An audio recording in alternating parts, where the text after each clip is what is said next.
সেবা নেব বলে আপনার এই পূর্ণ বাটিকায় আমাদের আগমন। ও, আপনারা একাদশীর ব্রত করেছেন? হ্যাঁ তাই একাদশীর ব্রত ভঙ্গ করতে এসেছেন? হ্যাঁ হ্যাঁ। বাবা, ঈশ্বর তোমার অপার লীলা।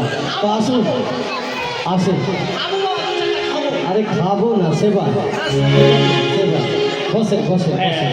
আমি কিছু জলযোগের ব্যবস্থা করি। দাঁড়ান দাঁড়ান দাঁড়ান ধরাই মশাই, আরে একাদশী করছেন, গলায় তুলসীর মালা রয়েছে, পোলট্রির মুরগি। একাদশী করিনি তো, কি মানে কি বলবো?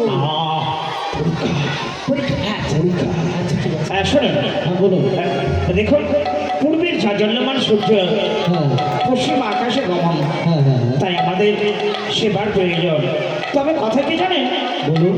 আপনার অন্ন সেবা নিয়ে হ্যাঁ, আমরা একাদশীর ব্রত ভঙ্গ করবো না। তাহলে কি দিয়ে একাদশীর ব্রত ভঙ্গ করবেন? আমাদের সঙ্গে রয়েছে অন্ন, সেই অন্ন যদি সেদ্ধ করে দেন হ্যাঁ, হ্যাঁ। তাহলেই আমরা সেবা নিয়ে হ্যাঁ। একাদশী ব্রত ভঙ্গ করবো।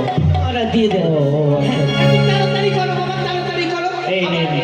সময় নষ্ট হয়ে গেলে কিনা আচ্ছা। ও আচ্ছা, ঠিক আছে। এটা কি বলুন তো?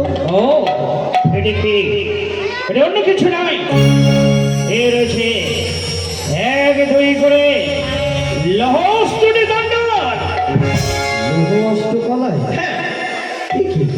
এটা কি করে রন্ধন হবে? কেন হবে না? মুশকিল কথা। কেন?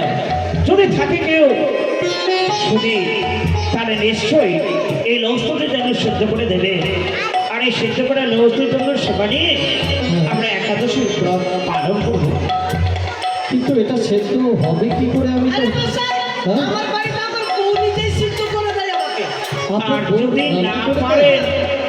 তাহলে আমরা ফিরেই যাবো। না না, দাঁড়ান তবে মনে রাখবেন, দাঁড়ান দাঁড়ান। অতিথি নরনারায়ণ, অতিথি যদি বৈমুখ হয়ে যায় তাহলে সংসার হয় অমঙ্গল। তাই যদি না পারেন তাহলে আমরা ফিরেই যাই। না না না না, ফিরে যাবেন না। আপনারা দয়া করে বিশ্রাম ঘরে বিশ্রাম করুন। আবার আমার বউকে বলতে হবে সিদ্ধ করে দিবে। না না না, আমি চেষ্টা করে দেখছি একবার। বেশ তাই হয়। মশা চলো চলো, শরীর কাইটা শেষ করি।